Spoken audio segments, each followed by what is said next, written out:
Showcasing local talent, professionals, and everyday people making Salt Lake City what it is today. It's time for another episode of the I Am Salt Lake podcast.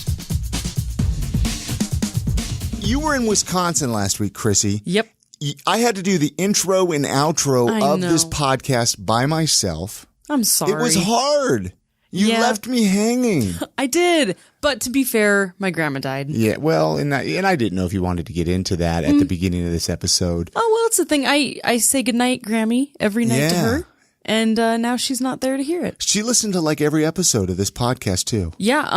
One of the first things she said to me when I woke her up, went to visit, was that she just listened to our latest episode. Which was what, episode 330 or 329? 329. Well, this is episode 331 of I Am Salt Lake podcast. My name's Chris. My name's Chrissy. Hey, welcome to the podcast. We're recording today out of our studios at Access Co-working Spaces right in the heart of downtown Salt Lake City. If this podcast is new to you, you might be wondering why we're here. What are we doing? We're really here to showcase the local talent, people, professionals, just the people who are making Salt Lake City what it is today. Like today on the podcast, we get to sit down with Vice President of Operations and General Manager of the Utah Symphony, Jeff Counts. And Jeff shared with us all kinds of awesome things, like what it's like working for the Utah Symphony, what's going on with the Utah Symphony, and he even does a podcast about behind the scenes at the Utah Symphony. The crazy part about bringing Jeff in here to the podcast is I had no idea that he did Big Movie Mouth Off with our friend Jimmy Martin.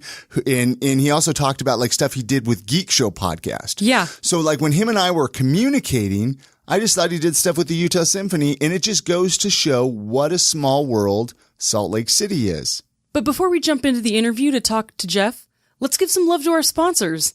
Five Wives Vodka, Market Source Real Estate, and HostGator. We're going to tell you more about them later on in the show. All right, let's cut the chit-chat and jump into that conversation that we had with Jeff Counts, Vice President of Operations and General Manager of the Utah Symphony. Thank you so much for listening. Enjoy. This has been a fun question to throw out at people. What did your childhood smell like? I grew up in Florida. Okay. So I'm going to be honest with you. When I grew up, it was the 70s and 80s. I was born in 1970. And back then, Florida smelled like those trucks that sprayed mosquito spray all over the place. Okay. Oh. That's what Florida smelled like. We would run behind those trucks and dance in the mist. It was probably the most horribly poisonous stuff you could imagine. We didn't know any better. But that sort of very astringent chemical smell is the first thing that popped into my head when you asked that question. Isn't that interesting how you can ask that question? I heard that on another podcast and I was like, I want to start asking It's that. a great question. Because I was just like, how bizarre is that, It's right? a very bizarre question, but I forced myself not to think, and that's what popped into my head. So Mosquito do you love spray. like the smell of off? Do you ever just spray No, in the air? it doesn't bring back good memories. Okay. All. And I'm just glad, living in Salt Lake, the mosquito situation here, even in the years that people complain about, is nothing like what I grew up with. Oh, there's like Nothing no like bugs out here. People At who all. complain about bugs are silly. Just bad allergies. Terrible. Yeah, that's true. Definitely that. But I see one roach every 10 years here, and it was 10 roaches every minute there. So Well, you haven't lived downtown then. that's a good point. I've had It can some apartments downtown with horrible road It can problems. get worse, Yeah. I know. They do not die. So you grew up in Florida then? I did, yeah. I grew up in Florida. I was born there, born in Melbourne, which was a little like sort of bedroom community for the Space Coast. I grew up on the Space Coast. I could see the shuttles go off from my front yard. So often it just wasn't a big deal to us at all. But so I grew up on the East Coast of Florida, lived there most of my childhood, spent a couple years in LA, but mostly I'm a Floridian. Ended up going to college in Tampa, spent 15 years there, and then moved here in 2004. So I was well into my 30s before I left Florida. Oh, wow. So what brought you to Utah then, especially in your 30s? Yeah, I was working at the time for the Florida Orchestra. I'm in the orchestra business, as you know, and I was working in management there. And I just remember, it's a funny memory. People always ask me how I got into this business, and it's hard to make it interesting. There's no Hogwarts for what I do. I mean, there's just nothing fun about getting to this point in your career. But I remember working in Tampa. I was happy there. I was anxious to see a different part of the world, though, because Florida is fully Florida all the time. And I was anxious to get out of there and see something else. So I was checking one of the websites that posts auditions for people in orchestras, like flute players and violinists and, tuba players and everything else. There's resources for them online where they can find, what jobs are available across the country. And I noticed on this website that there was an administration part. And I thought, wow, I'm going to check that out. And I opened it up and there was a job similar to what I did at the Utah Symphony in Salt Lake. And I thought, I should apply for that. Utah's awesome. You've been here before. I had visited here, a couple of years prior. And I thought, wow, it was kind of a great place. So I took the interview and got the job. I mean, that part of the story is really short, but I've been here ever since and I love it. So what do you do for the Utah Symphony? What is your exact title in your job that you do? My title doesn't fit on one side of a business card. It's Vice President of Symphony Operations and General Manager. Mostly I just say I'm the GM. It's just easier that way, and everybody knows what a general manager is. In my context, basically everything you see on stage, all of the physical stuff, the chairs, the stands, the lights, anything that's needed to make the production happen physically, logistically, the operations team handles, and I run that team. So basically logistics is my job. I handle all of the logistics for Utah Symphony. Like, give me an example of what you do. We do our summer home is up at Deer Valley. Yeah. We play concerts outside at the Snow Park Lodge up at Deer Valley. We've been doing that for 15 years. My job is to make sure that we coordinate with the resort about when the tent is set up, that it has all of the infrastructure it needs for hanging lights and sound, and that all of our equipment that we need for the summer, including heaters for it doesn't get cold anymore in August like it used to, but it used to get cold at night in August, and we used to have heaters on stage. Just basically everything we need physically is up there, staged and ready for concerts. On show days, my job is to go up there with the team and just make sure everything gets set up in time to open the doors for the audience. So it's physical, not as physical as it used to be, because when you get to a certain level, other people are doing that work and you're just sort of watching, feeling really irrelevant. It's physical. It's hot. It's active. It's very much. It's very detailed. It's very detail oriented. Yeah. It's operational. It's the right word. That's why we're called the operations team. Have you ever forgotten something really important and had to just totally frantically figure it out? All the time. Sometimes the guys will forget to bring one of the instruments up that's needed. And we've had cello players or bass players show up to a gig and say, "Where's my instrument?" It's just not there. And we've forgotten music before. We've forgotten the programs before. I say all the time, I don't want to sell us too short. We're usually really good about that, but once in a while something happens, and then there's a few moments of panic. We've had a conductor forget their pants. Oh. No kidding. I had to give up my pants once to a conductor. Way. Yeah. Got to play the show. Now, we get an influx of listeners lately that are moving to Salt Lake or have just moved here. Give a little bit of a description of these concerts that are up there, because they're usually a lot of times they're covers of I don't know how you would describe tribute bands is what I call them. Okay. So we're doing 13 concerts up there this summer, and included in the incredible array of artists: Kristen Chenoweth, Amos Lee, Rick Springfield, if you can believe it. Yeah, that's not a cover. The real guy is coming. And they're playing Skaggs. with the symphony. Playing with the symphony. Okay. We back them up. We're performing the charts with them. They have wonderful arrangers that weave symphony music into their songs. Brilliant. The stuff you know from the radio. But the stuff you're talking about, these tribute shows, we're doing one for ABBA. We're doing one for Pink Floyd. We're doing one called 70s versus 80s. It's just going to be kind of a greatest hits from both of those decades. We do a couple of those every year. There's been a David Bowie one. There was a Prince so one. Great, man. It's really fun. And what we do in a Bravenel Hall is mostly very serious. It's mostly at the core of our mission. This is the great traditional classical music that all of us went to school and all of us believe in so strongly. And the summer is more about fun, being outside, doing something that families can come to, that bring different kinds of people into our sphere. It's a great way to sort of reach out into parts of the valley that don't often take in symphony concerts. Remind me, you could take like a picnic basket and everything. The whole whatever you want up there. Yeah. You can bring chairs up to a certain height. Wine. Absolutely. Wine. I've seen people with the most elaborate setups up there. I've seen people have their wedding parties there. Really? Yeah. That's actually like their a really rehearsal cool dinner idea. at one of our concerts. Have you had a chance to go check one of those out? I Chrissy, haven't, we should but go I up feel this like summer. we need to do it. We should go check it out. It's a lot of fun. I don't want to say this on the air because other people might get ideas, but you do sort of have an in now that you've talked to me. So well, there you go. Email me. Hey. There you go. Love to have you Direct as my link. guest. No, That it's would be it's a lot of fun, and I mean just outdoors. Oh, it in just the sounds summer. like a The blast. outdoor concerts. It's really beautiful. They're wonderful here. We have a few venues for some outdoor concerts. I mean, Red Butte, USANA. Yeah, I yeah. mean, there's just lots of great stuff. Yeah. There's also smaller venues in Draper and in Layton and in West Valley that people in Salt Lake may not know about. We try to play at as many of those as will have us. There's just a lot of great outdoor amphitheater venues here. So how long have you been with the Symphony then? How many years? So now? I got to the Symphony in 2004, as I mentioned. I worked there Yeah. for 5 years. I left on what I call a sabbatical now. It certainly wasn't that. Then I got a different job and I tried working in another city. Didn't go very well. Moved back to Salt Lake with my wife as soon as I possibly could. Fumbled around with a couple of different things until 2014 when I was lucky enough to be asked back to the Utah Symphony. So I've been back there since 2014. So I've had basically a 10-year career in the space of 15 years. Oh, wow. Yeah, weird situation. But yeah, so I moved here in 2004. For all intents and purposes, I've been at the Utah Symphony that entire time because my wife continued to work there. So I kept my eye on everything. What does your wife think of Utah? She like it here? She loves it. I mean, she came with you She from did. Florida? She's Yeah. from Miami.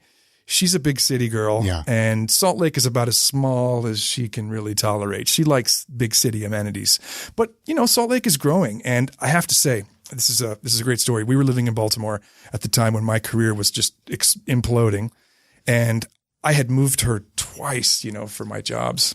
And I said, all right, this is it. It's your turn. We're going to go where you want to go. Mm-hmm. You say where we go next. This is not about me. And she said, well, I want to go home. And I thought, crap, she wants to go to Miami. I don't want to go back to Florida. She meant Salt Lake. That's so And awesome. she great. said home, she meant Salt Lake. And so we came back and we couldn't be happier. Do you laugh at all when people say Salt Lake's a big city? Because I do. I do too. I do. too. Yeah. I mean, I grew up down in Southern California. Yeah. Now, years. I mean, I've been in Utah over 20 years. So, Yeah. I mean, Yeah. to say, I don't consider myself necessarily a Californian, but I laugh when people say it's so big here. It's like, They Well, do even say when it. we went to Chicago, it's I was like, tiny. whoa, this is what a city's like? yeah. I mean, Chicago's a country compared Yeah. to this. Well, I mean, Chicago's beautiful, but Yeah. It but is. I love it. there is, as much as I love that fast paced of life, I come back to Salt Lake and I'm like, you know what? I like it here. It's home. It's Me too. comfortable. Yep. It's easy to get around. Yeah. And you don't have to spend, 2 hours to go 15 minutes. Exactly. And I go to New York several times a year just for various reasons. Some of them work, some of them not. But anytime I've got a trip to New York, I'm looking forward to it like crazy because I love to be there. Yeah. I love that city. I love to be there. It's great. The energy. It's a great sort of antidote for the things that make Utah feel kind of small sometimes. Mm-hmm. So I'm always so thrilled to go there. By the third day, I can't wait to get back here. That's like the perfect I setup. can't wait to get back here. Go visit, enjoy the big city, and Yeah. then get away. Exactly. That's so can you great. imagine? I mean, driving in some of that traffic every day. I've done it a Yeah. few times and it's Yeah. enough for I mean, a lifetime. We're getting bad here. It I is don't know. getting bad. I was just telling Chrissy the other Yeah. day, I was like, gosh, we really have to think of a more long-term plan, especially Yeah. going east to west. Yeah. Well, and they're starting a new 3-year project on the freeway. Oh, yeah, you were I think, mentioning that. right around Thanksgiving Point. So Yeah. it's going to get crazy. It's been bad down there for so long. That Yeah. whole point of the mountain area seems like it's always under construction. So I don't know how it could possibly be worse. That's Now, probably true. You don't play any instruments, right? I started as a French horn player. So I got my start in this business as a musician. The audition part of the game is really tough. And you should do a whole podcast with one of the musicians at the I would- Symphony and I talk would about love to. auditions. I at some would love point. to. That's a really, really intense part of the business. And it's not something that I ever figured out how to do. I took a bunch of auditions. I never won any. So I was making my living in Florida as a freelancer and I was driving all over the state playing in orchestras top to bottom. Florida's a big state. So I was in the car all the time. I got the chance to get a job in administration as the personnel manager in Tampa. And I was really sick of being on the road. And I thought, maybe I'll try this. I tried it and 6 months later got promoted to the sort of the GM there. And it became a career just like that. Do you love it? I do love it. I love being close to the music. I love operations. I love the team I work with. You have to say that because they're going to listen to I this. absolutely do have to say that. And I mostly mean it. Yeah. Every job has its downsides, No even if question. it's No your question. dream job. No But question. Yeah. What instrument do you wish you played if you could play an instrument in the Okay, symphony? So I played French horn. Yeah. That's what I did play. And I loved it. And I still try to keep it. I still try to dabble in it now and then. I think if I could go back and start over, I would have been a percussionist. Really? Those guys have cool lives. I mean, they get to do lots of different things. They get a ton of time off. They're going to hate that I said that, but it's a cool part of the orchestra. I think that would have been a lot of fun. Interesting. Yeah. Interesting. We need to take a really fast break All here right. to play a message here from our sponsors. Yeah. But then when we come back, I want to talk about, you do a podcast as well. So Yeah. I want to talk about that and then obviously a bunch of other stuff. So hang tight. We'll be right back. All right. It's that time of the podcast where we take a few minutes of your time and tell you about our sponsors. These are some great businesses that are helping keep this podcast going. So please do anything in your power to support these businesses and everything that they have going on.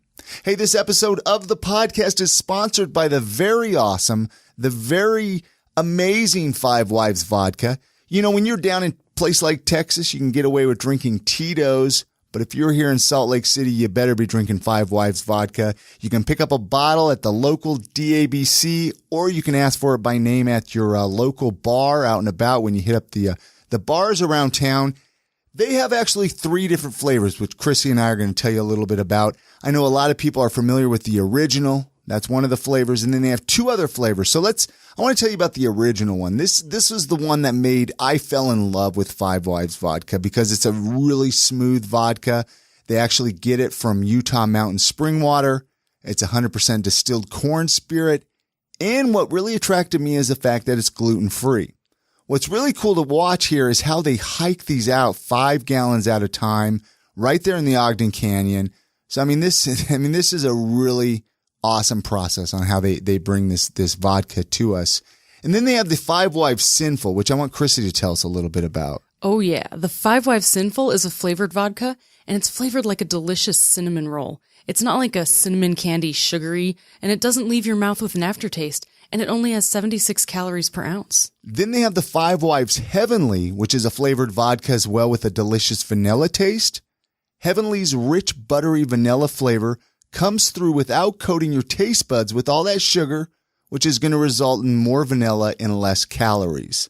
So like I said, pick up a bottle of Five Wives vodka, either the original, the Sinful, or the flavored vanilla one at your local liquor store, the local DABC, or make sure to ask for it by name next time you're at your local bar. And many thanks again to Five Wives Vodka for sponsoring this episode of the podcast. Hey, this episode of the podcast is also sponsored by Market Source Real Estate, which I want Chrissy to tell us about. I know I love the charm and character of older homes, and I bet you do too. So if you're looking to purchase an older home in the greater Salt Lake area, you need to contact our friends Monique and Jeremy Higginson of Market Source Real Estate. For the past 17 years, they've been specializing in helping people buy and sell homes in the Sugar House and greater Salt Lake area. They have a background of flipping houses, and they've owned almost 24 homes themselves, so they know all the ins and outs of older homes. And if you're looking to sell your home, Market Source Real Estate specializes in helping sellers update or repair their homes to increase their value and make sellers more money. If you're looking to buy an old home, they know what to look for in older homes, so you don't end up buying a money pit.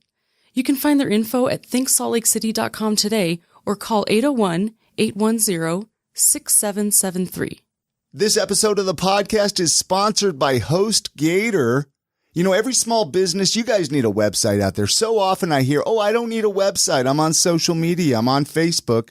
Well, you guys need a website, and I have the answer here for you. HostGator.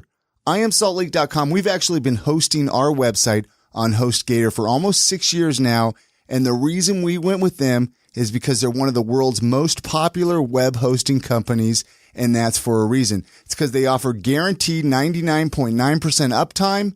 They have an excellent user-friendly interface via cPanel and superb pricing. Head on over to HostGator.com. Use the code IamSaltLake. You're going to get your website for a penny. You're also going to get a free website builder and 4,500 templates for you to pick from. You're going to get 24/7, 365-day technical support. You're going to get yourself unlimited email addresses so you can give everybody in your business their own email address. Again, HostGator.com. Use the code IamSaltLake, and you're going to get your first month of hosting for only 1 penny. Many thanks to HostGator for sponsoring this episode of the podcast. Tell tell us about the Ghost Light podcast. That's the name of your It podcast, is. It's right? called the Ghost Light Podcast. Don't you want to know what a ghost light is first? Well, I was Isn't going to that your ask you first that. question? Yeah. That's everybody's first I question. actually researched it, so I know, so I'm just going to stay quiet. No, I want to hear you say it. Well, the ghost light is the single light that comes down onto the stage Yeah. from up above. Well, actually, but there's like stories behind why it's called the ghost light. There are. right? So the point of it is, you're totally right. Usually, it's on a stand that gets rolled out on a long extension cord, and the idea is when the concert's done and the stage is dark, they put this light in the middle of the stage. It's just a single bulb on top of a little tower, and it just stands there in the middle, and it's for safety. It's so people don't trip over stuff, fall into the pit. It's also to keep ghosts away. That's that's the legitimately subtext. ghosts. Yeah, I mean, I'm sure at some point, theaters are famously haunted places. This is true. My middle school Famously haunted theater places. had a This is haunted right story. up Chrissy's Oh, alley. this is so she my jam. loves ghosts. Every Yes. theater's got a ghost. Yeah. I remember when I worked part of the interim that I talked about between my two Utah Symphony stints. I had this great job at Utah State, working in the arts college there, and I was sort of heading the production team there. And one of the buildings that was in my purview was the tiny little Lyric Theater that's downtown in Logan. And they've got a ghost. I think his name is Everett. Someone will correct that, I'm sure. But he had a seat that was his that no one ever sat in. Like the Phantom of the Opera. Pretty No much. kidding. Box 5, man. Pretty much, yeah. And interestingly enough, there's a great feature to the Ghostlight podcast, which I'll tell you in a second because it relates to the name. But to answer your original question, the Ghostlight podcast is an interview show that I do for Utah Symphony and Utah Opera. And the point of it is to talk to conductors, pianists, and violinists, and composers, people in the classical music world, and basically just bend their ear about their craft. And I do a ton of research and try to make the questions good because I know they do a lot of press interviews and I don't want it to feel like that. I want it to really feel like a behind the scenes glimpse into the world. That's what our tagline is. And the idea is to get them to say things that they don't say in newspaper interviews. Right. Nothing controversial, but just the nuts and bolts, the interesting parts of why they do what they do, how they do what they do, and what the challenges are. Well, you do a really good job. I Well, mean, your that's interview nice of skills you. are really good. That's nice of you to say. And I just discovered it literally probably 3 hours ago. She texted, she said, "Did you know Jeff did a podcast?" And I said, "I had no," because we were trying to Google you. We were Yeah. telling you that when we were walking in I'm here. hard to find, You're Chris. hard to find. But so, I mean, this podcast is great. Yeah, thank you. That's nice of you. I really was quite impressed. Was it your idea or the symphony's idea to do it? The idea came up from somebody in the marketing department, and they called and asked who I thought ought to host it. And I very arrogantly seized the opportunity to say that it should be me. It's always something I've wanted to do. I'd had a few experiences with Geek Show podcast. Which I'd like to get into here a little bit, if that's okay. I'm really close with Jimmy Martin, who I know has been on this show before, KSL movie critic. Had a show called Big Movie Mouth Off that he did with Jeff Weiss that I know you know, who I know you know as well. When Jeff sadly passed away a few years ago, Jimmy and I had a long-standing, very irritating to our wives relationship where we would just talk about movies all night on the phone to each other. We had a great rapport. We both love film.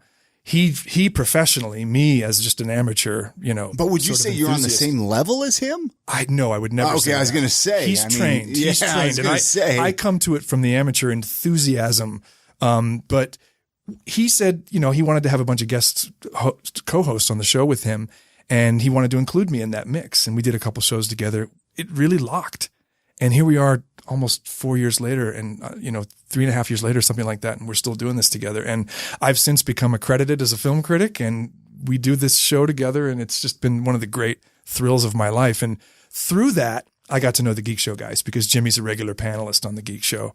And, they're nice enough to let me come on the show once in a while and just run my mouth with them. It's been really great. So because I'd had experience on Big Movie Mouth Off in front of the camera and in front of the microphone with the Geek Show guys, I knew I could do this. The thing I wasn't sure about was how I'd be as an interviewer. So I just sort of went to school on it. And I find that preparation for me is the key. I do a lot of public speaking in my job for the Utah Symphony, giving pre-concert lectures or talking to groups about what we do. And I almost never prepare. I'm better when I just wing it. Sure. I'm super lucky. I can do that. And I'm really lucky. But I found with the interviewing, I can't do that. I've got to really prepare. And I send them the questions ahead of time so that they can be thinking about them.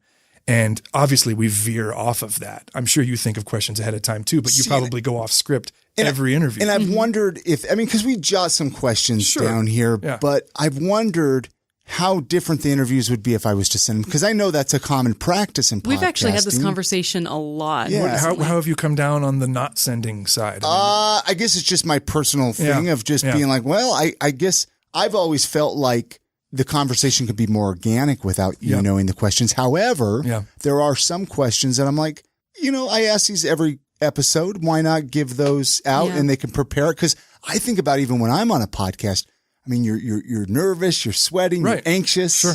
And then you always say the wrong thing. And I'm like, man, I could have given such a better answer. Anyway, I was just curious. No, I'm curious about how you came to that decision, because I'll be honest with you. There's no rhyme or reason. And there isn't for me either. I just, it's better preparation for me. So I just assume people would appreciate that. But some of them say, I don't want to see those. Oh, really? Yeah. They say, just don't worry about it. You ask what you need to. I'll just go with the flow. How interesting. Which is the way I'm comfortable being a guest, because we didn't talk about. Well, that's what I was going to say. Would you have been comfortable if I would have sent you 10 questions? I prefer this. Okay. I prefer this. So I need to honor that when they say that to me. So I'm learning, you guys are what is this? 300 and something? Yeah.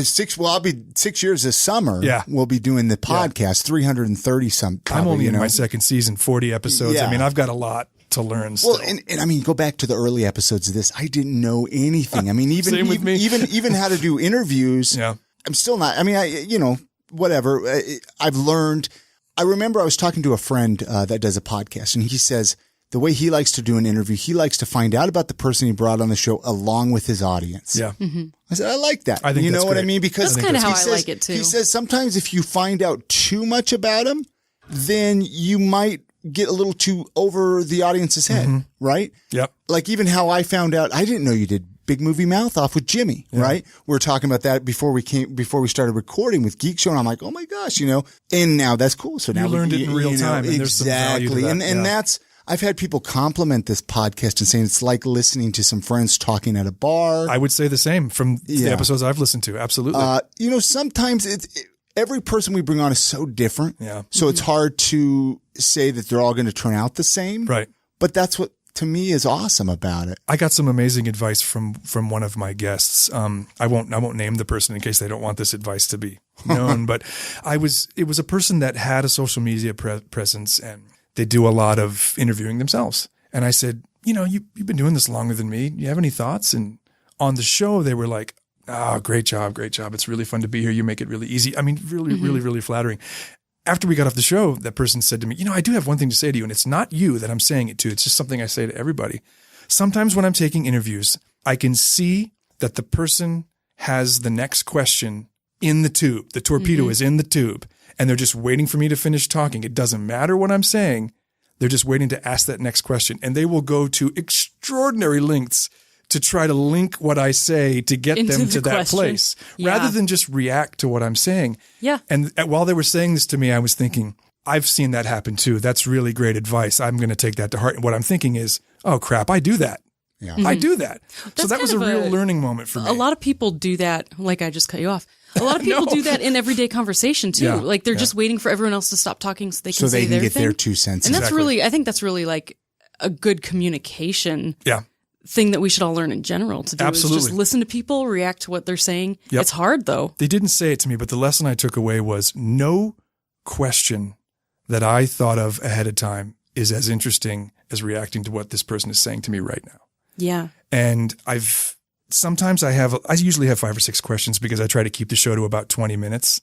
And sometimes I ask 1 or 2 of them because the conversation just goes in directions that I never could have predicted. And you have to let it go. Yeah, and I'm getting better at letting it go. Yeah. At first, I was probably more rigid, and now I'm much better at sort of following the breadcrumbs that they're laying out for me. So do you do all the other editing and everything else of the podcast? I've got this great producer, editor, Chad Call, who works in the marketing department, and he does everything for me. And what I've learned about him is that at first I would listen to his edits because he would listen to the show and he would hear me go off in a direction that I didn't fully explore, or maybe I was repeating myself, and he would just lop that stuff off. Okay. And at first I was, what is he doing? That's all gold. What is he doing? Now I don't say a word. If he doesn't think it belongs, I totally trust him. It's his job. Really? So he and cuts I totally out quite trust a bit him. of it. Not quite a bit. It's really just little nips and tucks. It's not a lot because we try to keep the show, like I said, around 20 minutes, which means that the interviews are usually around 25. So it's not a ton. He But just the kind of makes it decisions he makes, cohesive a little bit. Yep. The decisions he makes are really good. And it's nice to have someone like that to trust. I don't have the skill in Pro Tools or any of that other stuff to know even what to do. Pro Tools is probably not even the right program. That's how far off I am. But I think you can use it. Yeah, I Pro don't Tools, I think. I don't know, but he's really great. And I want to tell you about the last question I ask every guest, though. And Sure. you know this because you've listened, but and maybe you did too, Chris. But because of the name of the podcast, no matter how serious the interview's been, no matter if there's been tears involved, I ask everybody at the end if they've ever seen a ghost, because they've been in so many theaters in their careers, and the range of answers has been unbelievable. I love that. Some people just say, nope, never saw a ghost. I'm not that's really a ghost boring. person. And I try to do something with that, but normally Yeah. that just lays there flat. But some of the other things people say, I didn't actually see a ghost myself, but my mom told me this story about when she was growing up in Mass. Unbelievable stuff. I bet you get some great stories. The range has, I should do like a compilation of them once I get to 100 episodes or something, because, well, knock on wood, That would 100 be so episodes, great. but because the stuff, it ranges between people telling me about wandering around old buildings in Philadelphia while their violin was being worked on downstairs, opening a door that's a seemingly innocuous room and seeing just a bed with a life-size doll in it, sitting up. Jeez. And then just closing the door and walking back downstairs. And That's then just scary. Totally. And then another person talking about getting a Ouija board out with a couple of friends at a music camp somewhere and imagining Leonard Bernstein dictating a string quartet to them. Just some of it truly scary, some of it totally ridiculous, all of it fascinating. It wasn't even my idea to include that question. It came from Renee Wong in the marketing department, and I'm so glad I listened It's so to her. perfect. It ties the name together. It ties the whole theme does. together. It Has does. anyone ever had a ghost story in a theater? Oh, yeah. Several. There was one opera director who remembered there was a theater that she worked in where there had been a bad fire like 100 years ago, and one of the people to die was a young boy, sadly. And everybody believed he still haunted the place. He was still there. And he apparently loved donuts. So anytime there was a new production, there would be a plate of donuts out for this guy. That is so awesome. Yeah. Okay, are there any good Utah Symphony ghost stories? Some of them. I'm getting sidetracked. because No. This is the joy of a podcast, though, in my opinion. Yeah. The not that have happened at Utah Symphony. I can say that the Capitol Theater, where Utah Opera plays, also part of our company, has a ghost named George. And he's been known to mess with lights, open doors, just general ghostly mischief. Nothing really scary. General mischief. Just a little poltergeisty. Just your run-of-the-mill Casper type stuff. Nothing crazy, but yeah, there awesome. is a ghost downtown, and some people claim to have experienced George. No sightings, but yeah, so nothing specific to a Bravenot Hall. I think the building's still a little too young. Built in 79. Oh, that- yeah, that that is is pretty pretty- young. that Yeah, Capitol Theater is 1913, so that's good solid ghost territory right there. Yeah, that's had a lot of time for people to die. Yeah, exactly. So the podcast that you do for the symphony, Yeah. does the symphony, like, what benefit do you feel it brings to the symphony? And the reason I ask this is because I'm a believer that pretty much every business should have a podcast, right? It brings people back Yep. to their product. Do you feel it brings maybe people to the symphony? I'm not sure that it brings anyone yet. I hope we get to that point. Yeah. I think it's probably more of a potential reward for our existing fans at this point. I think That's a good way to I look think at it's it. an extra touch point for the people who already love us. I'm not sure that it has yet become successful enough that it's an entry point yet for people, but I do hope it gets there. I think a lot of people forget their existing fans. I think you touched on a really good thing, because especially doing a podcast, right? Everybody's like, oh, I want more listeners. Well, what about the people that already listen? Yeah. Right? part of I mean, my let's They're family, man. Yeah, I mean, let's take care of them first, and we'll bring on new listeners. And so I think you hit the nail on the head there. I'm sure people with like season passes just love to get even just a little more insider. You know? I've started to notice when I do pre-concert lectures, these are at our concerts, and they're for people who are about to walk into the theater, and they just want to learn a little bit more about the history of the music we're playing. And when I do those, I have taken to introducing myself as the general manager and the host of the Ghostlight podcast. The first time I did it, crickets. The second time I did it, 2 high school kids raised their hand like they were fans. No way. And the last time I did it, a good handful of people reacted. So that's really cool. It's starting to get some penetration. I mean, we talked about this too, I think, before recording. Podcasting in general is getting momentum. Oh, huge. Mm-hmm. Huge momentum. Yeah. I mean, now, it's just easier for people to listen. There's more shows out there. There's something for everyone. I use it as a way to learn about people. I mean, I have so many podcasts on my phone and they say a lot about me. And I ask people all the time, what do you listen to right now? What are you into? And it tells you a lot about that them. actually, okay, so what do you listen to right now? Oh, a lot of new stuff. You set yourself up for that. No, it's fine. I'll open my phone and I'll tell you what my list is. I love Sawbones. That is a great I podcast. love Sawbones. It's like a medical history. It's a medical history show. It's this husband and wife So team. Of course you would listen to it, Chrissy. It's a husband and wife team. She's a doctor. He's just a pop culture media guy. He worked for Polygon and places like that. But they talk a lot about like archaic history, medical procedures and like it's really, so really funny. I love 99% Invisible. Who doesn't? Oh, of course. I love Embedded, Geek Show podcast. Of course, Judge John Hodgman is my guilty pleasure. I listen to it I've seen it, just never listened to it. It's so great. I love On the Media. I love seen it and I haven't On the listened to Media. it. This is going to out me as a whack job liberal, but I listen to Pod Save America religiously. Malcolm Gladwell has this podcast called Revisionist History. Oh, it's brilliant. Yes. I mentioned The Daily. That's New York Times daily podcast, which is great. The Memory Palace. It's this great little history vignette starring Nate DeMeo. That's fantastic. Just great. I mean, but I rotate through things. I used to have Radiolab on here and I took a break from that. Have you heard of Today Explained? No. I think you would love that one. Okay. It sounds like we have very similar tastes. All right. I'm going to put it on my It's a lot list of as soon as we're done. I enjoy it. Today Explained. Today All right. Explained.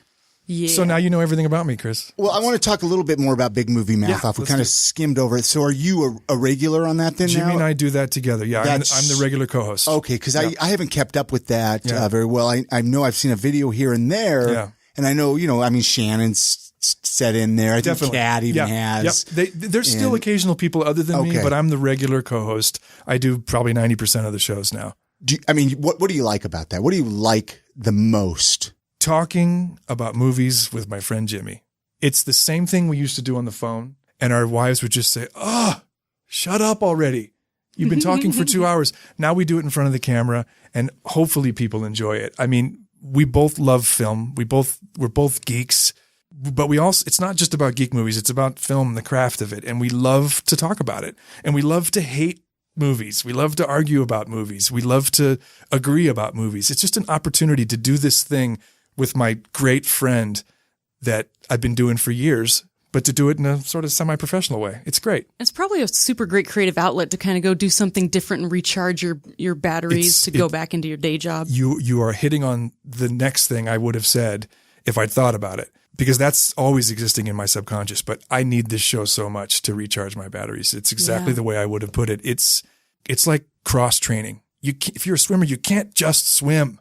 You got to run too and do other things. So this is like cross training for me as a sort of person who works in the arts. Yeah. It's a chance to think about a different art form critically and creatively and talk about it and be excited about it. And it does feed back into my day job. It really does.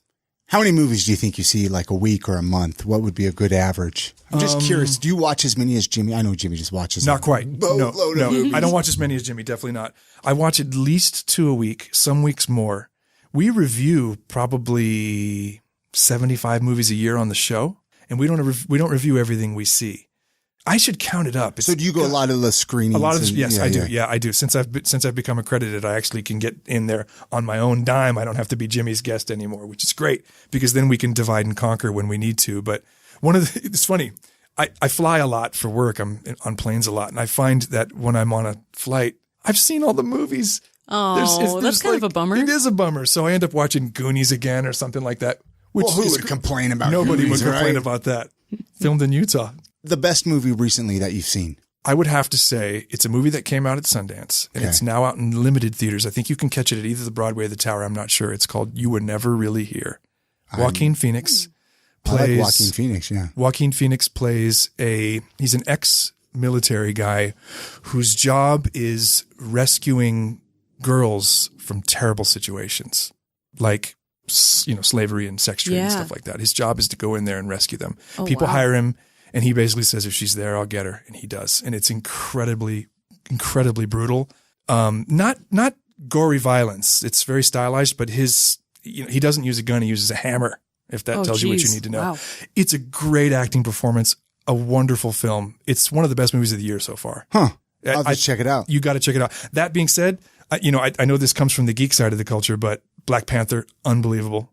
Still haven't seen that yet. Still need to see that. Unbelievable. I just saw Infinity War the other day, and it's just too much in it for me to have an opinion, except that I love it. Yeah. I love it. We just reviewed it on the show today, as a matter of fact. But I would say my favorite movie of the year so far is You Were Never Really Here, Joaquin Phoenix. He's got a great beard, by the way, too. Okay. And I should say, no one can see this. I have a beard. I trimmed it significantly, though. When I knew I was coming on this show, I trimmed it significantly because if I was going to be beard shamed by you, Chris, I wanted it to be a shutout. Like, no doubt. So I cut mine way back because this guy's got one of the classic Utah beards.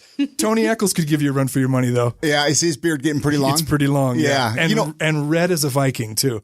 It's we had a baby. I don't know how much you know about me. We had a baby. Our baby's almost 8 months old. Congratulations. Thank you. And I didn't know that. That's great. I knew you were married, but I didn't know you had a kid. I cut it really short when she was born because I was afraid she was going to grab it. Now she likes to kind of hold on to it when I'm feeding her, right? She like, wants you know to what I mean? grab it. Yeah. She Like a loves blankie. it. And she only likes guys with beards. Oh, all right. Well, and I'll be okay if I meet her then. Yeah, you'll right? be fine. So take it's a lot of fun.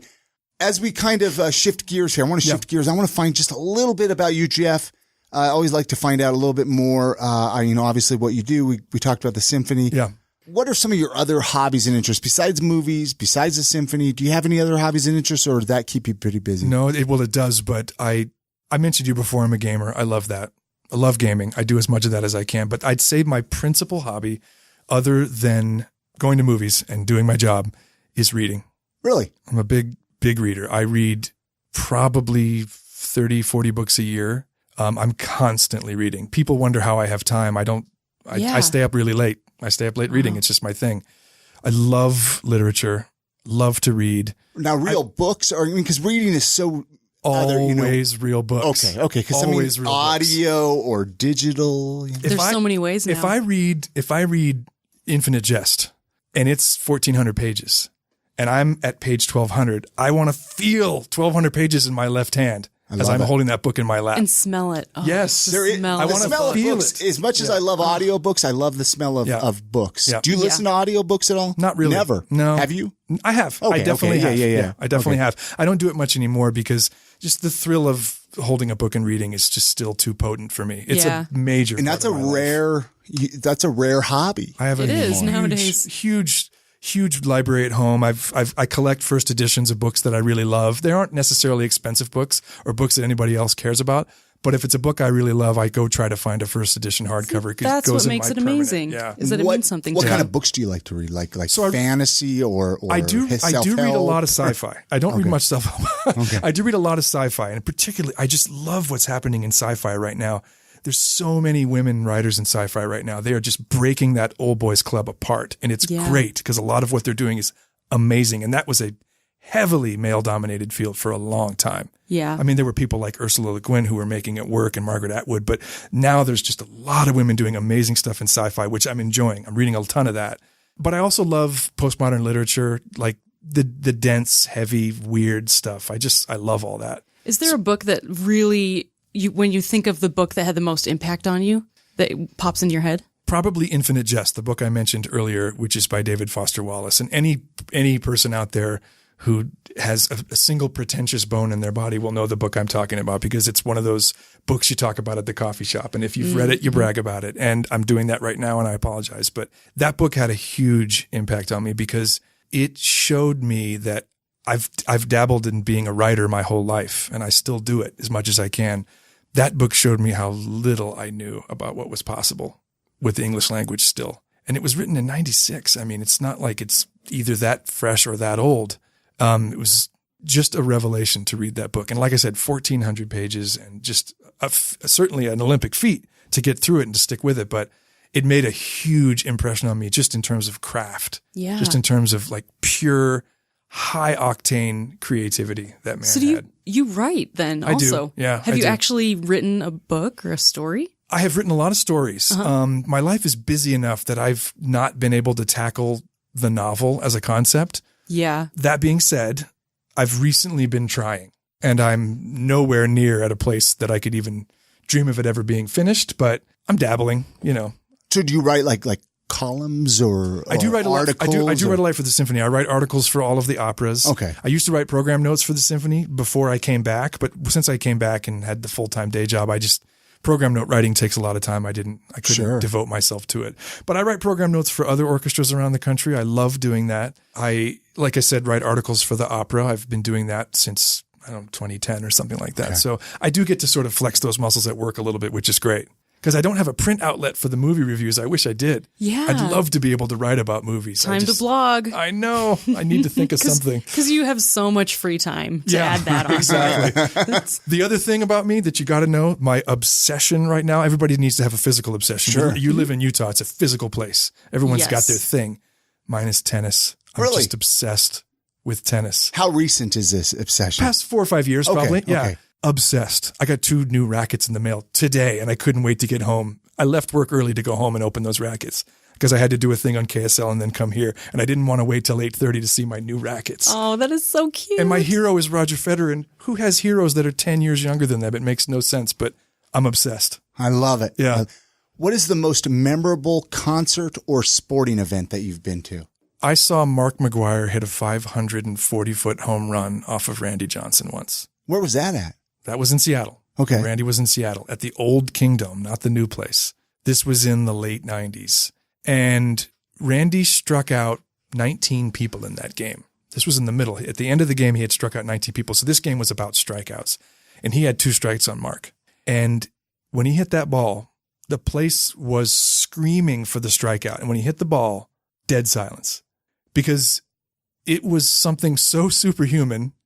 As it turns out, it was superhuman because he was taking stuff, but it was something so superhuman that it shut up that entire place while the ball went 540 feet through the air. Wow. I'll never forget it. I've been to a lot of baseball games in my life. I love baseball. That's one that I'll never forget. I can imagine, yeah. I was with a roommate because I was in college at the time. I was with a roommate. I immediately, as soon as it was over, walked to the payphone. This was way before cell phones, and called the other roommate and said, "Turn on ESPN tonight. You're not going to believe we were here." So that's the most memorable sporting event. Sorry, super long answer. No, I love it. That sounds surreal. We rarely get an answer to the sporting event Yeah, side that's of things. You know? that one happened. Concert, that's a tough one for me because Do you make it to a lot of live music? I go to concerts.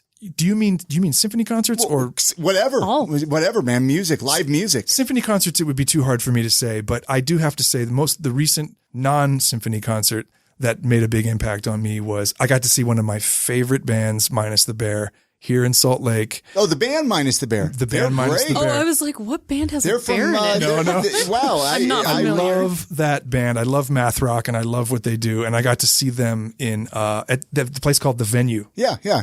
It was small. It was intimate. Rained like crazy. We all stood in the rain. Didn't matter. That was a cool an old experience. Seattle band, actually. Yeah, Yeah, great band. Yeah. Great band. Few Salt Lake City related questions. If you've listened to the podcast, you've heard me ask these Mm-hmm. ones.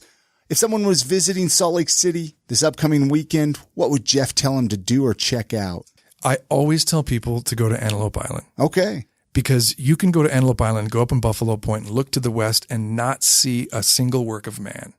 And it's a great way to experience Utah.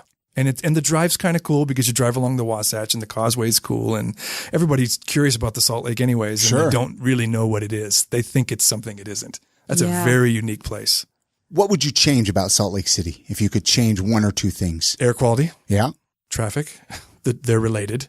Those are the big ones for me. Those are the big ones for me. I think we need to do something to fix the air in this state. We shouldn't have to stay indoors in the winter. Yeah. It shouldn't be dangerous to go outside here. It's just getting worse, man. And it's just getting worse. And I don't even know what we can do to change it, though, to be honest with you. I don't either. If you ask me what I would do to change it, I would fumble big time because I'm not a scientist. I don't know, but I do wish that was something I could snap my fingers and have go away. Chrissy has a good idea. Just get a fan and blow it all up it up to Park City, right? That would totally work because it's wind that blows it out anyway. So exactly, we need some airflow. Biggest fan in the world. Huge fan. So ask me that question now. I'm going to say huge fan because I want credit for the answer. Such a great answer. It is. What about favorite local eating spots? I love Sushi. It's connected to Shucks, the little dive bar underneath Martine on First South. Love it. I actually like Happy Sumo too, the place at the Gateway. And I try to keep going to the Gateway because the poor Gateway, I want it to succeed. It's supposedly going to make like some comeback. That's what they keep saying. And I do my part. You know, they're doing such a great job though. Every time I go there, I'm like, it is looking really beautiful. It looks great, but there's still so many empty storefronts. That's the part that scares me. So I go to Happy Sumo as much as I can. I know one of the chefs there really well. I sit in my same seat every time. Love that place. Awesome. Yeah. Any questions before we wrap this up with contact information, Chrissy? What do you got for them? Can you give our listeners one piece of advice? This is advice I give myself all the time. And it'll sound weird given what I'm doing now and what I do for a living. But that advice is stop talking. Mic drop. Boom. Like I said, I give that advice to myself a lot. Yeah. And just listen. Listen to the conversation. That is exactly what I mean. Yeah.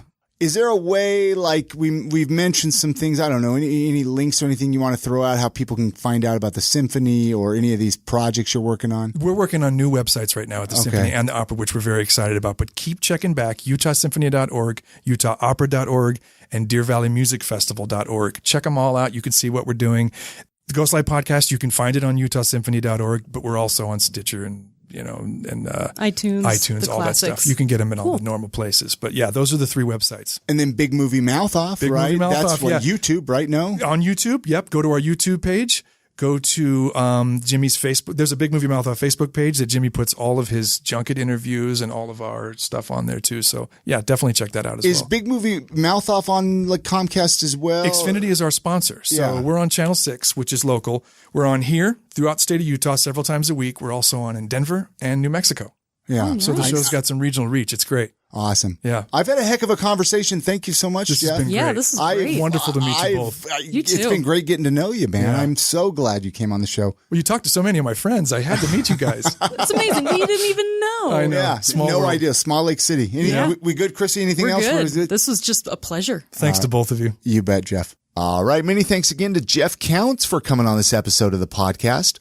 All of the links to connect with him and Utah Symphony, check out the podcast that he does. They're going to be on our website at iamsaltlake.com/331. That's for episode 331. But hey guys, let's continue this conversation online. You can find us so many places. You can go to iamsaltlake.com.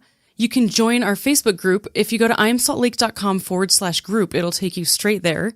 You can visit our Facebook page at iamsaltlake.com/Facebook, or you can email one of us directly, Chrissy at iamsaltlake.com or Chris at iamsaltlake.com. And it's Chrissy with a K. Chrissy with a K. Krissie, right? That's it. That's how you spell it. Nice work. Nice work. All right. Many thanks again to our awesome sponsors, Five Wise Vodka. Make sure to pick up a bottle next time you're hitting up your neighbor's barbecue. You can pick that up at your state liquor store. Market Source Real Estate. You could visit them at thinksaltlakecity.com. Or if you need a brand new website, HostGator.com, you can get your website for only a penny. Use the code IamSaltLake at checkout. And not only are you going to be supporting the show, but you're going to get that website for only a penny. Many thanks to Access Co-working Spaces for their hospitality. And most of all, many thanks to you, the listener, for coming back episode after episode. You all have a great week. Get out and enjoy the city. And always remember to support local. Good night, Grammy.